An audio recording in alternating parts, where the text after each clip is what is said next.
He's healed my heart. Widow gives birth to late husband's son 14 months after he died. But before we start, please take a moment to give this video a like, subscribe, and hit the bell so you'll never miss these great stories. A widow has given birth to her late husband's baby 14 months after he died unexpectedly from a heart attack. Sarah Schellenberger was able to get pregnant with her late husband by using frozen embryos, and in May gave birth to baby boy Hayes. Her husband Scott died of a heart attack in February 2020.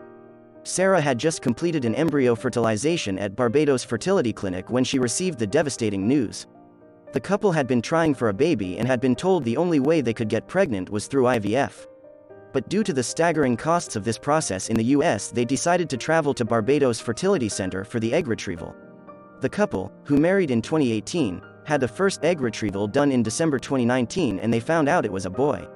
For the first round, we ended up getting one genetically normal embryo and that turned out to be Hayes, Sarah, an Oklahoma teacher, said. We found out just before Christmas that he was a boy.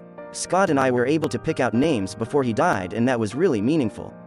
We decided to go back in February for another retrieval while I still had as many eggs as possible.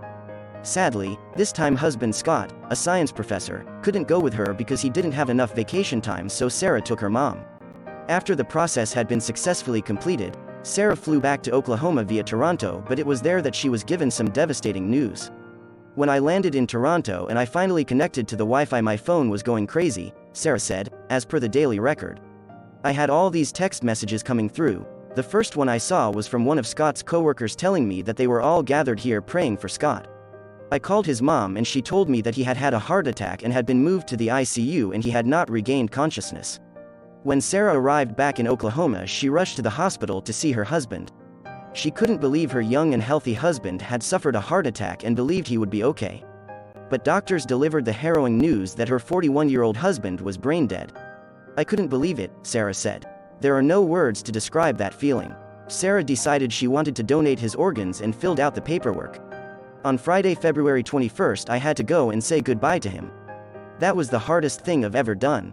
Scott donated his liver and kidneys, saving the lives of 3 people. 6 months after her husband passed, Sarah went to Barbados for the embryo transfer.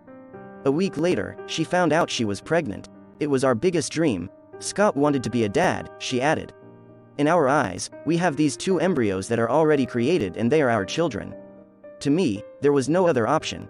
They are our kids. On May 3rd, she gave birth to baby Hayes with her mom by her side. Holding Hayes has been such good medicine for me and he has healed my heart in a lot of ways. It is bittersweet because I know that Scott would have been over the moon in love with him and it is hard to experience these things without him. I absolutely see Scott in him. The mom says she hopes to have another baby with her husband using the same process with their second and last viable embryo. It feels like things are starting to look brighter and that maybe my life isn't over and I have a purpose. A new life can bring so much hope and I'm so glad Sarah was able to have the baby that she and her husband so desperately wanted.